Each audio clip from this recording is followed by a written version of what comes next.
Donc, bonjour à tous à nouveau. Je suis très content d'être là. Je suis très content d'avoir été invité, d'être parmi vous. Comme le rappelait Christophe, c'est important d'être différents et multiples ensemble. Donc là, je crois que c'est une bonne occasion qui se présente à nous. Donc moi, je suis Nicolas Goujon. Je suis médecin généraliste aussi comme Christophe, mais dans un milieu plus rural, dans une maison de santé. Vous avez probablement entendu parler de ces dispositifs donc interdisciplinaires, donc c'est aussi pour faire écho à ce que disait Christophe sur l'importance de partager à plusieurs avec des visions différentes. Et je pense que ce qui m'amène aussi aujourd'hui ici, c'est que j'ai été responsable d'une mission au sein de Médecins du Monde à Bordeaux. Donc là, moi, contrairement à Christophe, j'étiquette directement, donc les conflits d'intérêts, on peut les voir très facilement. Et puis, donc, au centre d'accueil de soins et d'orientation pendant plusieurs années, où la population est essentiellement migrante en situation irrégulière sur le territoire, même si c'est un dispositif qui n'est pas fléché comme ça, mais les gens s'approprient les choses de manière pas toujours prévisible ou prévue, et c'est probablement ça qui est important aussi à retenir. Ce qu'on m'a demandé, en fait, c'est de partir un peu de ce que je fais dans le cadre du DU de santé et précarité sur les inégalités d'accès aux soins, et puis aussi dans le cadre du Master 2, santé, médiation et migration en anthropologie.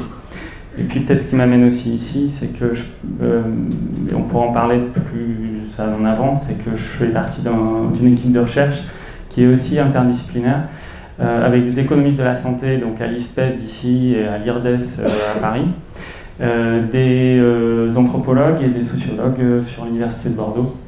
La question de l'interdisciplinarité à nouveau. J'aborderai rapidement ce projet de recherche parce que qu'est-ce qu'on peut faire pour réduire les inégalités en France? C'est peut-être aussi de la recherche, et l'intervenante suivante le dira mieux que moi.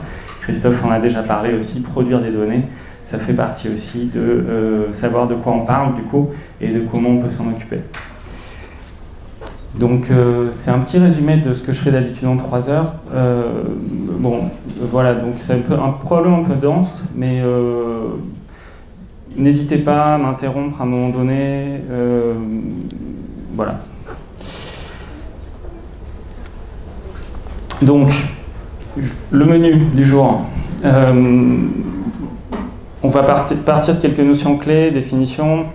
Bon, moi, j'ai des représentations vis-à-vis de vous, vous en avez vis-à-vis de moi, et ma représentation elle est assez faible en fait, du coup c'est pour ça que je me suis permis de mettre quelques notions clés, définitions, mais peut-être que j'ai tort, et on reviendra sur la question des représentations tout à l'heure. Christophe l'a abordé pas mal en filigrane, mais voilà, ma représentation de vous, c'est que peut-être il y a besoin de quelques notions clés pour pouvoir aborder la suite. Donc la réalité des inégalités sociales de santé et l'accès aux soins en France. Quels sont les principaux déterminants d'inéquité? On parle d'égalité ou d'équité, c'est pas tout à fait pareil, mais moi je préfère parler d'équité ou d'inéquité, d'accès aux soins, et en particulier en France. Il y a des politiques de santé, il y en a eu évidemment, il y en aura, mais juste un petit update on va dire. Peut-être que vous savez déjà. Et puis, ce qui m'avait été aussi demandé, c'est aller un petit peu dans le concret sur des leviers qui peuvent être donc systémiques, le système de santé en tant que tel, ou le système, même pas de santé, c'est-à-dire à l'échelle du système global, la santé étant une des entrées. À l'échelle plus communautaire, Christophe le rappelait tout à l'heure, on a des chiffres macro qui nous donnent une image angoissante, mais qui ne dit pas grand-chose en fait de la réalité de certaines personnes. Il a très bien illustré la nécessité de s'intéresser aux gens. Il y a aussi des leviers communautaires. Et puis à l'échelle plus individuelle, nous tous. Alors là, j'ai approché la chose avec comment un soignant aujourd'hui peut s'approprier la question des inégalités sociales de santé ou des inégalités d'accès aux soins pour justement améliorer cet accès. Mais je pense que ça peut vous parler aussi. Bon, la santé, je ne reviens pas tellement dessus, simplement pour dire que c'est une ressource en fait. C'est pas un but en soi. hein, voilà, je voulais juste rappeler ça, et que la distribution équitable des ressources qui mène à la santé, c'est au cœur des débats de justice sociale. Donc c'est pour rebondir sur les prises de position que Christophe défendait tout à l'heure. Vous connaissez sûrement Amartya Sen. Bon, si vous ne connaissez pas, je vous le conseille. Et puis, les inégalités sociales de santé, ça en fait des effets structurels des politiques de santé publique qui s'appliquent en priorité aux individus les plus vulnérables. Mais quand on dit ça, on dit en priorité. Ça veut dire aussi que ça s'applique à tout le monde. Donc à un moment donné, si on s'intéresse aux inégalités sociales de santé, aux inégalités d'accès aux soins, on va aussi s'intéresser aux bobos de codérants. Ou à leurs enfants qui sont étudiants dans des bonnes écoles et qui prennent des risques. Donc moi j'aime bien Didier Fassin de manière générale, c'est un anthropologue assez connu, enfin très connu. Et donc j'aime bien cette idée que les inégalités sociales de santé, finalement, c'est l'aboutissement d'un processus ou deux processus par lesquels le social passe sous la peau, en fait. C'est-à-dire qu'à un moment donné, ça fait partie de nous, d'une certaine manière. Et de l'extérieur, c'est pas forcément facile à voir. Et vous qui allez monter des études ou participer à des études, je peux peut-être me permettre de vous conseiller d'aller au-delà de ce que vous voyez. Plein de choses qu'on ne voit pas et qui existent, et plein de choses qu'on voit et qui n'existent pas. Ça, c'est par rapport à la philosophie de ce matin. Et puis tout ça, évidemment, ça se transforme en inégalité de santé et d'accès aux soins. Bon, je ne pouvais pas m'empêcher, en fait, de vous parler de ça. Alors probablement que vous l'avez déjà vu, enfin j'imagine. C'est simplement pour dire que la santé d'un individu, elle est dépendante d'une multitude de facteurs. Ça, c'est très vieux, ça date de 91, ça a été réactualisé X fois par la commission déterminante de la santé de l'OMS et puis par d'autres gens. Mais c'est simplement pour dire qu'il y a l'individu, mais la santé de l'individu, elle est largement influencée par tout un tas de facteurs. On parlait pas mal de patients à la rue tout à l'heure. Évidemment, la manière dont vous vous logez influence, etc., etc. Et au final, ce que montrent les flèches, en fait, c'est que plus on est élevé sur les strates, disons, de cet arc-en-ciel, plus il y a une pression sur l'individu, et plus ça joue sur sa santé. Et à l'inverse, un individu et sa santé ont beaucoup moins d'influence sur les strates les plus extérieures. Ce que je dis souvent aux professionnels de santé, et je pense que je peux vous dire aussi, c'est que si on considère ça, déjà on se décentre un petit peu de la personne et de ses comportements. On est en mesure d'imaginer ou de comprendre que les comportements d'une personne sont en lien avec d'autres facteurs que sa propre volonté ou sa génétique. Et puis aussi que sa place en tant que soignant ou en tant que peut-être chercheur, elle est aussi... la responsabilité qu'on peut avoir dans la santé d'une personne, elle est aussi réduite en fait. C'est un aveu d'humilité en fait. Voilà, pour résumer. Les représentations sociales, c'est un point qui me paraît vraiment important d'aborder aujourd'hui. Vous l'avez abordé peut-être, ou vous le réaborderez, mais c'est vraiment essentiel en fait. Par rapport à ce que disait Christophe en parlait tout à l'heure, il y a un rapport qui est sorti hier du Secours catholique sur les préjugés qu'on peut avoir sur la pauvreté. Et je trouve ce petit dessin assez amusant en fait. C'est une femme enceinte qui est en train de chercher comment elle peut bénéficier d'aide sociale pendant qu'elle ne s'occupe pas de son enfant évidemment, et comment le RSA est en hausse, c'est le moment d'investir. Donc tout un tas de... Bon, c'est évidemment sarcastique, mais c'est pour dire que on est tous en fait sujets aux représentations. On ne peut pas y échapper en fait. Et du coup, c'est un ensemble organisé d'opinions, d'attitudes, de croyances, d'informations qui se réfèrent à un objet, une situation. Et c'est pas tant qu'il faut lutter contre, en fait, c'est déjà réaliser quelles sont nos propres représentations pour pouvoir, à un moment donné, éventuellement les dépasser. D'autre part aussi, quelle représentation donc, on a des individus, en l'occurrence des individus précaires ou pauvres, et comment, à un moment donné, si on s'intéresse à des programmes de réduction des inégalités de santé ou d'une amélioration de l'accès aux soins, ça va être essentiel de regarder aussi quelles sont les représentations des gens. Vous ne pouvez pas bouger une personne qui est dans une position d'addiction, par exemple, sans s'intéresser à ses représentations. Le produit, pour lui, c'est quoi? Ça sert à quoi? Qu'est-ce qu'il y a derrière? Voilà, c'est l'histoire de tout à l'heure, on plaque un discours très médico-centré à un individu, et puis en fait, c'est une catastrophe derrière. Et puis évidemment, nos propres représentations influencent les inégalités d'accès aux soins, et on peut soit les réduire, soit les renforcer. Et régulièrement, on les renforce. A.T. Carmonde avait fait aussi ce petit livre-là, qui est vraiment bien. Donc là, quelques notions différentes. En fait, la pauvreté, c'est à un moment donné c'est un chiffre, en fait, qui concerne les personnes par rapport à un curseur.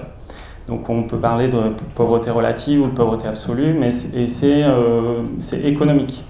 Donc c'est-à-dire qu'à un moment donné, une personne va être considérée comme pauvre parce qu'elle gagne, ou ses ressources en tout cas, sont inférieures à un revenu médian, si on prend le niveau de calcul français. Le niveau de calcul américain est différent, par exemple, on se base sur une liste de biens. Mais toujours est-il que, voilà, quand même en France, c'est en progression. Et c'est important de ne pas l'oublier.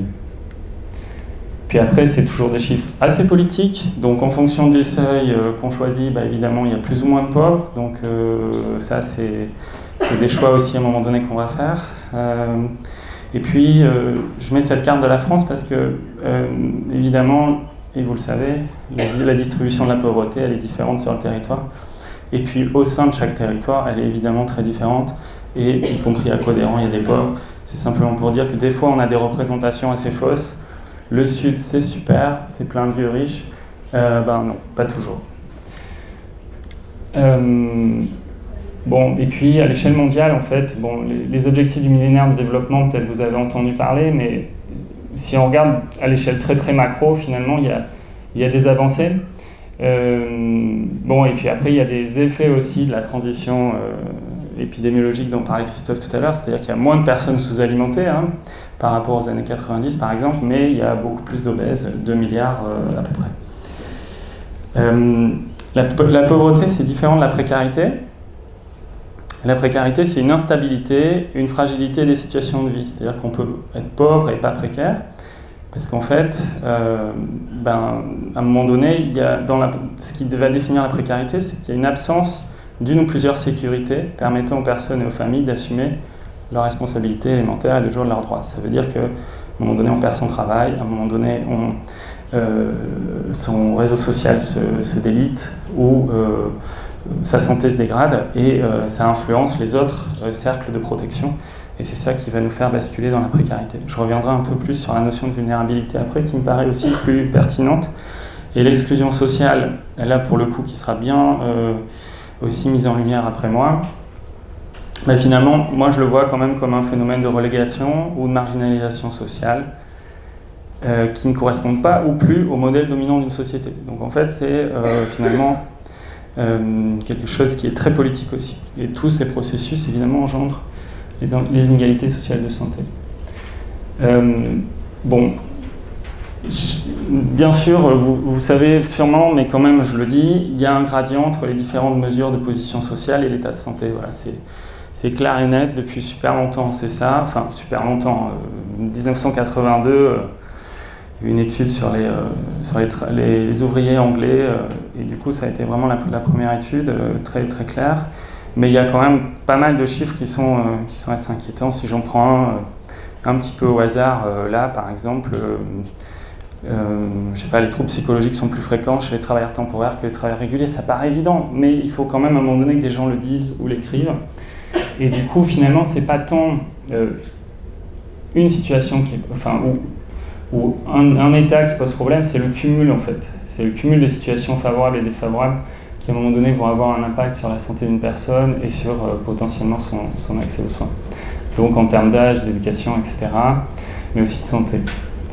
Bon voilà, et puis en fait évidemment, quand on cumule les peines. Donc là en l'occurrence c'est un graphique qui montre que la durée de vie d'un ouvrier, elle est moindre qu'un cadre, et en plus la durée de vie, avec toutes ses capacités, elle est plus longue pour un cadre. Donc c'est la question de vivre moins longtemps et puis avec plus d'incapacité. Bon, voilà, ça c'est aussi pour dire que les limites, elles sont pas si nettes, parce que si on a très envie en fait de faire rentrer les gens dans des cases, ou de se rassurer en se disant, bah oui, lui il est pauvre, effectivement, du coup moi je vais donner, comme disait Christophe tout à l'heure. Mais en fait, aujourd'hui, c'est beaucoup plus compliqué. Il y a la question, voilà, le symbole en fait de cette complexification, c'est la notion de travailleur pauvre. Hein, donc c'est quelqu'un qui travaille, mais qui pour autant est exclu et subit les inégalités qui conduisent à dégrader sa santé. Donc Robert Castel, c'est un sociologue que je vous conseille aussi sur cette question-là. On ne peut pas vraiment opposer des gens qui seraient exclus et des gens qui ne seraient pas exclus, parce que nous tous, à un moment donné, on peut, pour une raison ou pour une autre, se retrouver dans cette situation et à l'inverse en sortir. Hein, c'est aussi la question des phénomènes dynamiques, dynamiques pour un individu, mais dynamiques aussi pour un système. C'est pour ça aussi que c'est compliqué d'aborder les choses. Et puis Martin Hirsch, là, il y a quelques années, qui avait sorti un livre intéressant sur le fait que c'est plus cher d'être pauvre à l'heure actuelle, à peu près 12-13% par rapport à quelqu'un qui est qui a plus de moyens. Je vous conseille aussi. Il y a une notion importante qui est la question du non-recours. Alors, je ne rentre pas dans les détails, mais c'est une question très importante, très intéressante. Il y a plein de dynamiques du recours ou du non-recours aux soins. Il y a du recours et du non-recours volontaire. Il y en a du involontaire. Bon. Tout ça, c'est pour sortir un peu des représentations qu'on peut avoir. 40% des personnes éligibles au RSA ne le demandent pas. Donc le RSA, c'est un dispositif social. Et évidemment, le non-recours volontaire ou involontaire augmente les effets de la précarité et l'inégalité d'accès aux soins, ou en tout cas le fait de l'accès aux soins. Bon.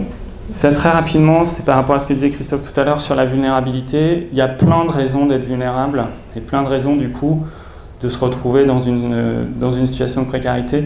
Ça, c'est la littérature, hein, c'est pas moi qui l'invente, c'est plein de données de la littérature. J'en ai juste mis en gras quelques-unes. L'expérience passée de la précarité.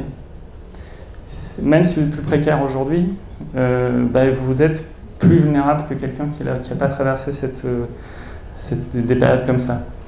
Une naissance dans une famille, c'est une période de vulnérabilité sociale. Des événements graves vécus dans l'enfance, ça fragilise votre santé aujourd'hui, même si aujourd'hui vous avez réussi à construire une vie qui peut paraître par ailleurs similaire à d'autres. La maîtrise de la langue française, dont Christophe en parlait tout à l'heure, qu'on soit français ou pas, ça influence évidemment votre interaction au monde. Donc je vous dis tout ça parce que vous allez collecter plein de données à un moment donné et vous allez réfléchir sur quoi collecter. Et en fait, même s'il faut être précis, et on ne choisit pas de collecter une donnée pour se faire plaisir ou parce que ça nous paraît fun, mais probablement que c'est bien d'ouvrir un peu ces capteurs à des choses qui ne nous paraissent pas évidentes. Hein, l'expérience de violence subie, c'est pas forcément quelque chose auquel on va penser qui va à un moment donné projeter quelqu'un dans une situation de vulnérabilité. Et donc cette question du cumul des vulnérabilités qui apparaît comme le facteur le plus important du renoncement aux soins. Et ce, quels que soient les soins concernés, à niveau de revenus donné. Donc en gros, la pauvreté n'explique pas tout. Voilà, c'est ça que ça veut dire aussi. Bon, j'ai parlé du non-recours et du recours. C'est des processus compliqués. Je vous conseille ce travail de M. Varin, 2010-2011, Caroline Després aussi, si c'est une question qui vous intéresse. C'est assez... Voilà, ça a plein de variables en fait. C'est pas seulement qu'on n'a pas envie, c'est pas parce qu'on peut pas ou qu'on sait pas ou qu'on est nul, on n'a rien compris ou qu'on est dominé. Ça peut aussi être des libres choix d'individus avec des désintérêts, des désaccords, des impossibilités. Enfin, ça. Des fois, il y a des refus qui sont des refus des renoncements aux soins qui sont liés à des barrières. Hein, on en reviendra là-dessus après. Mais des fois aussi, c'est des expressions de sa propre conscience et liberté. Et des fois aussi, on est influencé dans sa propre conscience et liberté aussi par rapport à notre vécu du système social, soit personnel, soit familial. On sait que les enfants de personnes qui ont grandi dans une situation de précarité vont avoir moins recours au système de soins, même si eux-mêmes ne sont pas dans une situation de précarité à l'âge adulte. Et vont avoir un rapport au corps qui est différent en fait des personnes qui n'ont pas vécu ces situations-là, parce qu'ils auront été élevés dans un climat où le rapport au corps en fait est un petit peu différent. Et on va essayer de trouver des solutions intra-domiciliaires si on est dans un domicile, ou en tout cas, disons, système D, plutôt que d'aller vers un professionnel de soins, parce que peut-être, à un moment donné, mon parent a été en difficulté, n'a pas été écouté, et donc du coup, on a inconsciemment une mémoire de ce rejet, en fait. Ok. On change de chapitre. Est-ce que vous voulez intervenir déjà ? Si vous avez des questions, n'hésitez pas. Depuis votre nom, on entend pas mal. C'est plutôt de poser des questions. Bon, les déterminants principaux, il y a les raisons financières. Il y a plein de raisons, il y a plein de façons de renoncer à des soins pour des raisons financières. Par exemple, prendre un rendez-vous pour un professionnel de santé, ça peut être une perte de salaire. Un arrêt de travail, ça peut être une perte de salaire. Il faut mettre de l'essence dans sa voiture. Ça, c'est des choses un petit peu indirectes auxquelles on ne pense pas. À un moment donné, une hospitalisation, ça peut vouloir dire « qu'est-ce que je fais de mon chien ?» etc., etc. Il y a des soins non remboursés, évidemment. Et puis après, vous avez aussi les dépassements d'honoraires, évidemment, dont on parlera rapidement. Bon, la complexité des démarches administratives, c'est un vrai problème, en fait. C'est un vrai problème.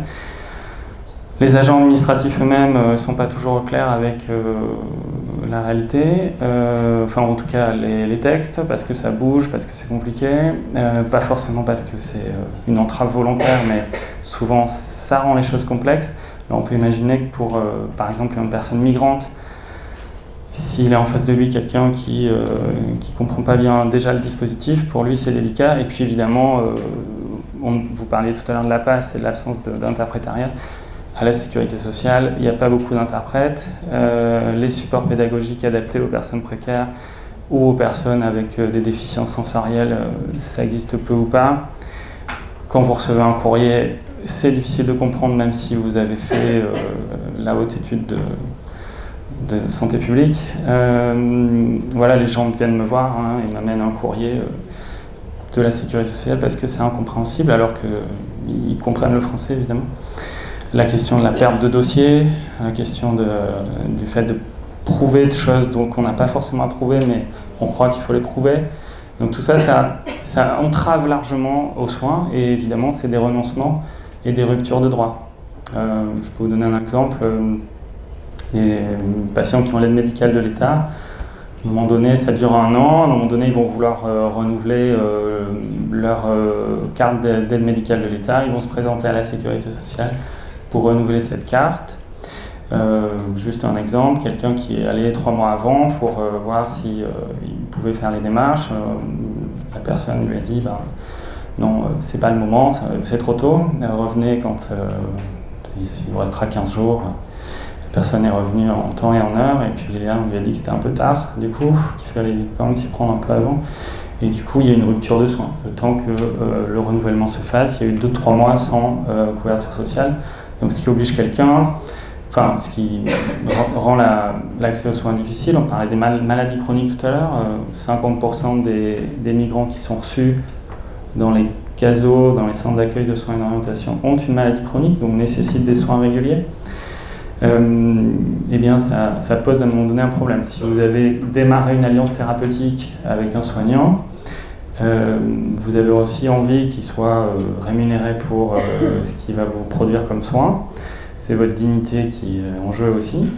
Et du coup, le fait de ne plus avoir de couverture sociale vous met dans une position délicate. Soit retourner voir ce soignant avec qui vous avez un bon niveau de confiance, un médecin généraliste avec lequel vous avez pu, par exemple, initier une relation, et lui dire ouais, voilà, j'ai plus de couverture sociale, il va falloir que ce soit un acte gratuit aujourd'hui, donc ça vous met dans une position compliquée.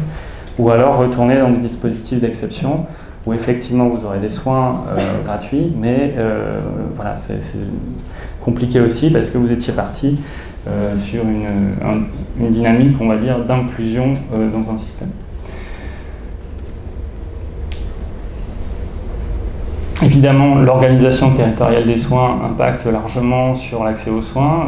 Bon, ça c'est un grand classique. Il y a des zones très dotées, il y a des zones sous-dotées. Et puis à l'intérieur finalement d'un même département, il y a des poches en fait disons de raréfaction de l'offre de soins. Et en fait, ce qui me paraît important aujourd'hui à signifier, c'est que c'est un effet différencié en fonction de la classe sociale. C'est moins un problème pour une personne qui a des revenus élevés d'être dans un secteur où il y a peu d'offres de soins qu'évidemment une personne qui est dans une situation de précarité. On peut plus facilement s'adresser à l'offre libérale. Souvent les spécialistes, enfin certains spécialistes en tout cas, ont une consultation privée pour laquelle il faut donner un petit peu plus d'argent et du coup on a un rendez-vous plus rapide et ça évidemment tout le monde ne peut pas y accéder. Voilà, donc c'est pour dire qu'il y a des disparités et au sein d'une même région il y a de grandes disparités. Donc si on prend l'Aquitaine, il y a une espèce de couloir entre le Médoc et le long de la Garonne en fait, où il y a moins de professionnels de santé. Donc les professionnels de santé eux-mêmes, évidemment, bien qu'ils amènent du soin, constituent une des sources d'inégalité d'accès aux soins. C'est pas forcément très courant de prendre les choses avec cette vision globale dont je parlais tout à l'heure. L'arc-en-ciel des déterminants sociaux de la santé n'est pas forcément dans la tête de tous les soignants, bien au contraire. Donc ça pose des problèmes. Évidemment, la spécificité des publics précaires, des publics migrants, la question dont vous parliez tout à l'heure, j'ai une plainte somatique et on me donne du Doliprane, et je reviens et on me donne du Doliprane, et en fait la somatisation, c'est-à-dire probablement le vécu d'un traumatisme qui se manifeste dans le corps, elle peut être à un moment donné entendue et comprise parce qu'on a des compétences ou des connaissances au moins vis-à-vis de la migration. On s'est posé la question ou on a été en situation de l'aborder. Donc ça, c'est une vraie barrière. Donc c'est la question de la formation individuelle, la formation professionnelle. Il y a la question de la distance sociale, la manière dont on s'exprime. Christophe parlait, faire alliance tout à l'heure. Comment à un moment donné, je me mets à hauteur sociale aussi d'une personne, sans jugement. Hein. C'est simplement comment on se parle vraiment en fait. Puis il y a les questions de refus de soins, ça existe encore évidemment, les dépassements d'honoraires qui sont de vrais problèmes. Hein. Normalement ça ne devrait plus exister d'après certains anciens présidents. Et puis il y a des abus, et ces abus en fait ils ne sont pas tellement quantifiés. C'est-à-dire que les personnes précaires, elles ont moins accès évidemment à un avocat, à l'information comme quoi c'est un abus, et puis aussi c'est des démarches, c'est de l'énergie, c'est du temps. Alors je ne dis pas que les personnes pas précaires n'ont pas de temps, mais ont du temps, pardon. Mais à un moment donné, porter réclamation, ça demande, c'est aussi hyper complexe, et ça veut dire aussi qu'on va témoigner du fait que voilà, c'est la question de la victime en fait. Et donc ça, du coup, on a une mauvaise idée des refus de soins. Bon, un point important pour vous qui êtes en santé publique, de manière très claire dans les études, il y a un moindre accès à la prévention, à la promotion de la santé des personnes vulnérables, pour plein de raisons. L'information, la manière dont elle est délivrée, le fait que les soignants aussi vont se dire pour lui c'est pas la priorité, on verra ça plus tard, ou il comprendra pas, ou etc. Donc des soins de prévention qui sont souvent jugés secondaires, c'est une question d'échelle de priorité aussi, mais l'échelle de priorité de la personne. Hein. Christophe parlait tout à l'heure de l'immédiateté, le ressenti d'une certaine personne à dépister des maladies, c'est délicat, compliqué. Et puis quand on ne parle pas la même langue, quand on ne parle pas le même langage, du coup c'est évidemment difficile d'amener des gens vers de la prévention. Et puis je parlais tout à l'heure du fait qu'on a une conscience du corps qui peut être différente, du coup on ne va pas forcément aussi écouter son corps de la même façon et présenter les symptômes qu'on peut ressentir. Donc ce qui fait qu'on ne va peut-être pas accéder au dépistage aussi. Bon, les migrants, il y a plein d'études sur leur frein à l'accès spécifique. On leur a posé la question, on a posé la question aux gens qui travaillent avec eux. Et il y a évidemment des choses très claires, enfin très bateaux, mais qui ont déjà été prouvées maintes fois. Passons aux réponses. Combien de temps il me reste à peu près? Et là, c'est l'heure exacte? D'accord. Non, c'est pour savoir. Face à ça, à ce qu'on vient de dire, à la complexité de la situation, il y a quand même un cadre international. Si vous ne l'avez pas vu, c'est à un moment donné important de vous pencher sur cette question de la charte d'Ottawa, donc de 87. C'est à un moment donné l'OMS qui dit c'est important de s'intéresser à la santé et aux soins, mais si on vit dans un milieu, si on ne s'intéresse pas aux facteurs environnementaux en fait, de manière plus large, ça va être difficile en fait, d'améliorer la santé d'une personne. Donc c'est la question des milieux de vie qui sont favorables, c'est la question de l'orientation des systèmes de santé, de la coordination des professionnels de santé entre eux. C'est la question de considérer les aptitudes d'une personne. Christophe en parlait tout à l'heure, c'est une personne vulnérable, c'est pas que sa vulnérabilité, c'est aussi qu'est-ce qu'elle fait, qu'est-ce qu'elle est, et comment on peut partir de là. Ça, c'est un vrai débat, et je pense qu'en France, on est assez en retard sur ça. Et puis, c'est la question de l'action communautaire. Comment, en fait, il y a des spécificités dans une communauté, ce qu'on peut appeler une communauté, c'est pas forcément une communauté, disons, culturelle ou une communauté, mais c'est un lieu de vie en fait. C'est un endroit où des gens partagent les mêmes contraintes environnementales en fait, si on veut regarder à l'échelle un peu vaste.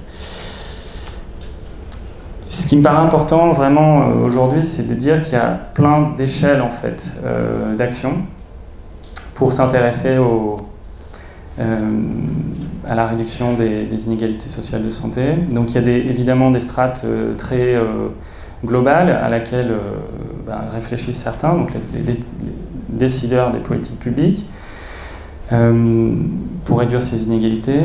Il y a donc ça c'est les politiques publiques, il y a la question évidemment du travail sur les composantes environnementales, et puis au niveau communauté, un petit peu en dessous, il y a aussi des réponses à apporter, parce que vivre avec la CMU à Marseille ou à Paris ou à Bordeaux, c'est pas la même chose, ou en milieu rural évidemment.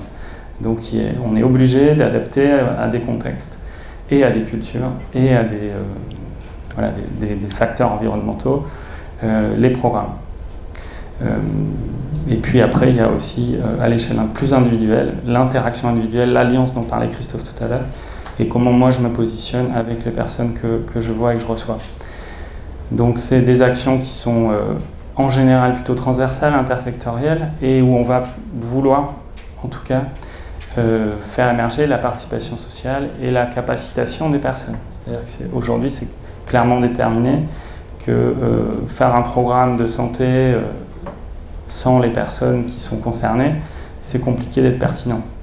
Il y avait un mouvement il y a quelques années, personnes handicapées, qui disait rien pour nous sans nous, parce qu'on a bien tendance à fabriquer des choses avec nos représentations, ce dont je parlais tout à l'heure, pour des personnes, avec cet élan charitable de bienveillance ou du fait de notre salaire, mais rarement avec les personnes, partir de la base. Ça, c'est un point qui me paraît vraiment essentiel. On part de ce que vivent les personnes, pas forcément de ce qu'on croit qu'ils vivent. Donc, Il y a des préconisations de la Commission des déterminants de la santé qui sont hyper vastes, mais qui sont essentielles. On a pas mal parlé des gens à la rue. Tant que vous serez à la rue, il y a un certain nombre de problèmes qui ne pourront pas se résoudre. Donc on peut parler des traitements, de l'observance, de la coordination des soignants. Ça restera un problème si on considère que le logement n'est pas de la santé. Il y a une stratégie nationale de santé en 2017, je vous conseille de la lire. Ce qui me paraît important, c'est que, alors c'est des mots, on est d'accord, mais ça reste important quand même. Il y a une approche qui est assez holistique en fait, et sur les 4 axes principaux de cette stratégie nationale, il y a quand même la prévention, la promotion de la santé tout au long de la vie et dans tous les milieux qui est le premier axe, et la lutte contre les inégalités sociales qui est le deuxième. Donc, bon, au moins c'est dit, c'est écrit, après, qu'est-ce qu'il en est fait, mais c'est clairement édicté comme des priorités. Et le Haut Conseil de santé publique amène aussi cette question évidemment éminemment importante de l'environnement sur la santé. Va se décliner un plan régional de santé sur les années à venir qui n'est pas sorti, et du coup pour les personnes plus précaires, le PRAPS, qui, si vous vous intéressez aux questions de la santé des personnes précaires, comment l'ARS, donc l'entité politique en région, met en place ces actions, c'est en fonction de ces plans-là. Et puis à l'échelle plus, disons, communautaire, il y a les contrats locaux de santé qui aussi sont en cours de renouvellement. Donc voilà, c'est des termes auxquels il faut se familiariser si on veut s'intéresser à ces questions-là. Bon, et avant, il y a eu plein de choses, il y a eu plein de discours, là je reprends ça, voilà, il faut fusionner la CMU et l'AME, ça c'était en 2013. Il y a eu une loi importante en 2002, du coup sur les droits des patients. Ça c'était quelque chose qui n'existait pas tellement avant, donc ça me paraît vraiment un point important. On peut faire valoir ses droits aujourd'hui, c'était pas si évident avant. Donc cette question du décalage entre un soignant qui aurait plein de pouvoirs et un patient qui aurait aucune connaissance et aucune place en fait. Donc là c'est maintenant dans la loi, c'est important. La question des fonds d'indemnisation aussi, par exemple de l'amiante, c'est super important. On parlait de... Bon ça c'est pareil, c'est la littérature. Si on veut améliorer les choses à une échelle un peu systémique, bon la première ligne elle peut faire rigoler, mais voilà. Ça va être compliqué sans. Les procédures automatisées des dispositifs sociaux, l'accès à la CMU, à l'aide à la complémentaire santé, ça réduirait clairement les inégalités d'accès aux soins. Considérer la domiciliation et le logement sur une échelle départementale. La question de la médiation sanitaire et sociale dont on parlait tout à l'heure, par les pairs, c'est-à-dire des personnes qui font partie de la communauté, ça fait partie des pistes aussi qui paraissent importantes à développer. La question de la précarité comme un enjeu transversal de formation, ce qu'on fait un petit peu aujourd'hui, des personnels soignants, sanitaires, et les mélanger ensemble, comme disait Christophe, partager ensemble une thématique, un intérêt, ça c'est probablement des choses à faire dans le futur.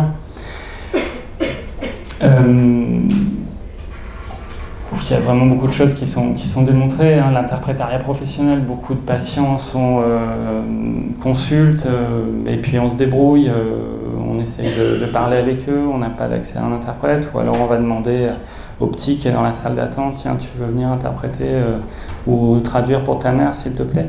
Donc ça pose des soucis en termes de réel accès aux soins, c'est une barrière évidemment, et puis c'est un peu interdit, si on regarde les chartes internationales sur les droits de l'enfant. La question des soins psychiatriques de proximité mobiles, évidemment l'utilisation d'outils adaptés à l'appropriation des droits et à la prévention. Donc là, je vous dresse un tableau de plein de choses qui sont connues et qui peuvent être utilisées. Moi, je pense aussi au surmenage des soignants, parce que tout à l'heure, on disait les patients sont mal accueillis, voilà, les passes ferment, les interprètes ne sont pas là. Mais il n'empêche que une des victimes aussi de ces contraintes, en fait, hein, c'est aussi les soignants. Donc quand on est soi-même en situation de surmenage, comment on va pouvoir bien accueillir les situations complexes. Ça, c'est un vrai enjeu, à mon avis. Et les travailleurs sociaux aussi sont aussi dans des situations tendues pour lesquelles ils peuvent, à un moment donné, être émotionnellement affectés et du coup, pas forcément prendre les bonnes décisions ou avoir le recul suffisant pour accompagner bien les personnes. Je voulais vous parler de quelques programmes qui paraissent vraiment participer à la réduction des inégalités d'accès aux soins.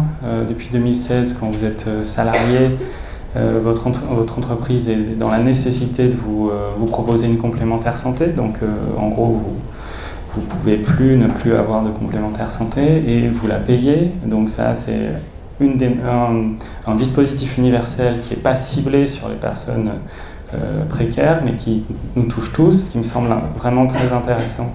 C'est-à-dire qu'il y a des dispositifs qui vont être, disons, très focalisés sur les personnes précaires, et puis il y a des dispositifs beaucoup plus inclusifs qui me semblent plus porteurs.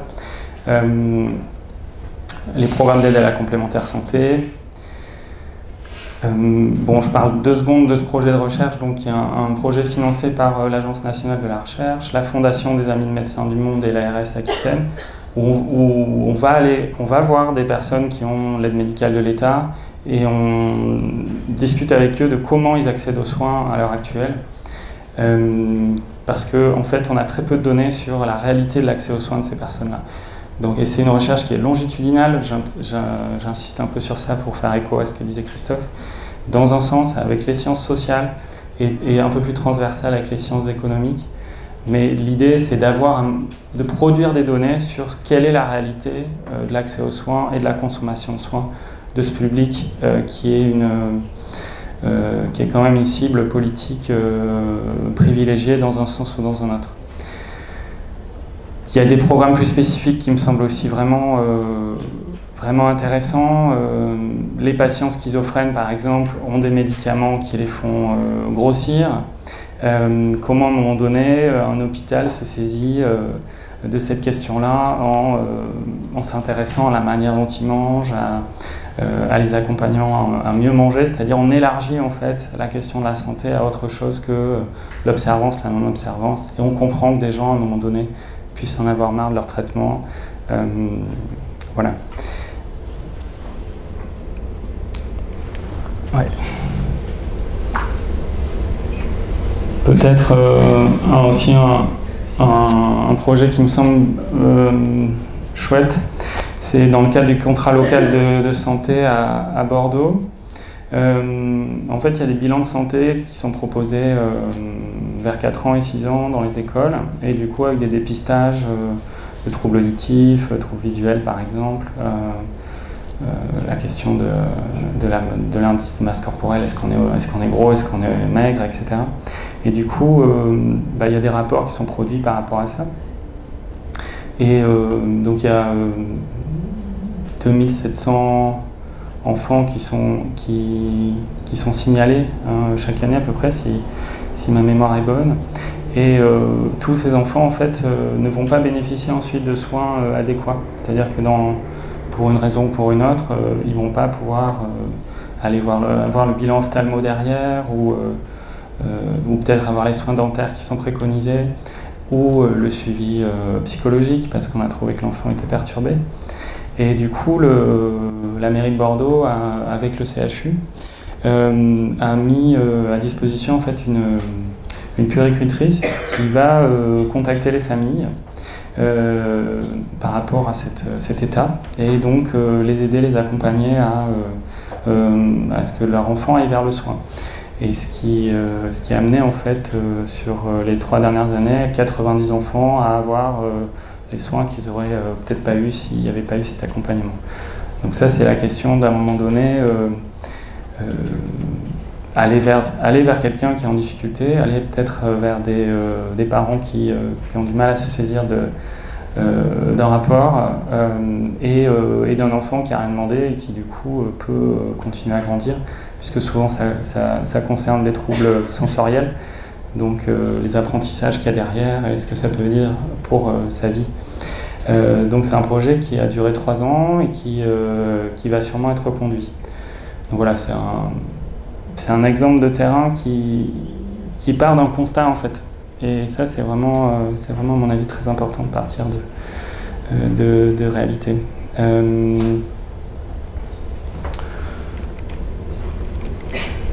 Ça me semble le cas pour tout le monde en fait, mais pour les soignants en particulier, il y a moyen de faire autrement que juste recevoir des gens et puis recevoir une autre personne derrière et puis considérer qu'on a appris des choses à la fac et qu'on est là pour donner des médicaments. Donc il y a clairement la possibilité d'être meilleur dans la relation, dans l'alliance thérapeutique dont parlait Christophe. On peut développer ses compétences, on peut ouvrir son accueil en fait. Donc la question des représentations, la question de la posture éducative, tout un tas de techniques relationnelles de psychologie qui peuvent être utilisées dans la consultation. Et puis la question du travail en équipe. Donc ça a été dit rapidement tout à l'heure, mais si on travaille en équipe sur des situations complexes, parce qu'elles sont souvent médico, psycho et sociales, c'est hyper compliqué de s'en sortir. Donc c'est-à-dire à un moment donné, connaître le réseau autour de soi, le solliciter, et du coup, voilà, c'est comme ça que les choses bougent, sinon on ne va pas y arriver. Utiliser des outils de promotion de la santé, ça veut dire quoi? Ça veut dire qu'à un moment donné, on n'est pas juste dans un rapport individuel d'interrogation et on attend des réponses à des questions. On peut à un moment donné décentrer le débat pour faire émerger la parole, sortir de la consultation classique, parce que dans certaines situations, c'est nécessaire. Les programmes d'éducation thérapeutique, c'est exactement ça. C'est à un moment donné faire émerger les paroles, permettre aux gens d'acquérir des compétences sur leur maladie, pour qu'ils puissent être acteurs, pour qu'ils puissent être la personne au centre en fait. Et puis il y a des outils pour repérer la vulnérabilité, la fragilité, mettre en place des plans personnalisés de soins, négocier avec les gens, c'est toujours pareil, c'est pas des choses qu'on va faire dans son coin. On peut proposer des bilans biopsychosociaux, on peut repérer les compétences des patients, ça c'est des choses qui sont possibles en fait si on a cette ouverture-là. Parce qu'en fait on va permettre à la personne d'être en meilleure santé, mais de manière plus pérenne en fait qu'une consultation particulière. Je voulais finir avec une phrase de Pierre Chauvin, qui est aussi un économiste important dans ce champ-là. Si à un moment donné on s'intéresse aux inégalités sociales de santé, qu'on se dit on va augmenter le nombre de soignants, de travailleurs sociaux, on va augmenter leurs compétences, ou on va faire que la santé c'est gratuit, en fait on n'y arrivera pas. Donc pour toutes les raisons que j'ai expliquées avant. Il y a un peu de biblio si jamais, voilà. Et puis pour finir, parce que Christophe adore, je pense, ce genre de phrase, ou ce genre de message, donc l'injustice sociale, ça tue à grande échelle, c'est ce que j'ai trouvé hier soir d'intéressant à vous témoigner pour finir. Merci beaucoup.